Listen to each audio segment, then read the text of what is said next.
আর কেউ যেমন জানো ও টুনা কিতা কি জানি মোরক রাতের অন্ধকারে রাস্তা ছেড়ে বাড়িতে ঢুকে পড়ল আস্ত লরি। দ্রুত গতিতে গাড়িটি নিয়ন্ত্রণ হারিয়ে 7টি সুপারি গাছ এবং টিনের বেড়া ভেঙে ভেতরে ঢুকে ধাক্কা দিয়ে ভেঙে দেয় গৃহস্থের আস্ত পাকা ঘর। যদিও দুর্ঘটনার সময় সেই ঘরের ভেতরে কোনো লোক না থাকায় তারা প্রাণে বেঁচে যান। বুধবার রাতে এই দুর্ঘটনা ঘটে বজরংনগর থানার আরকে নগরের গ্রুপ সেন্টার সংলগ্ন এলাকায়। পরবর্তীকালে খবর পেয়ে থানার পুলিশ গিয়ে তদন্ত শুরু করে। ক্ষতিগ্রস্ত বাড়ির মালিকের দাবি, চালক প্রচন্ড মদমত্ত অবস্থায় ছিলেন। পুলিশ তাকে আটক করেছে। বাড়ির মালিক এই দুর্ঘটনার পর পর্যাপ্ত ক্ষতিপূরণের দাবি তুলেছেন।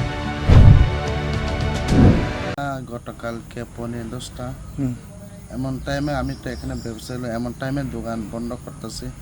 এই সময় আওয়াজ শুনছে আমার বাড়ির দিকে, হঠাৎ করে একটা পাঞ্জাবের দিকে আমি দৌড়ে সঙ্গে সঙ্গে আয় পড়ছি। তারপরে দেখছিলাম আমার এক সাইডে ঘরটা পুরো ড্যামেজ করে দিয়েছে। এমনি বাড়িতে কেউ ছিল ভিতরে?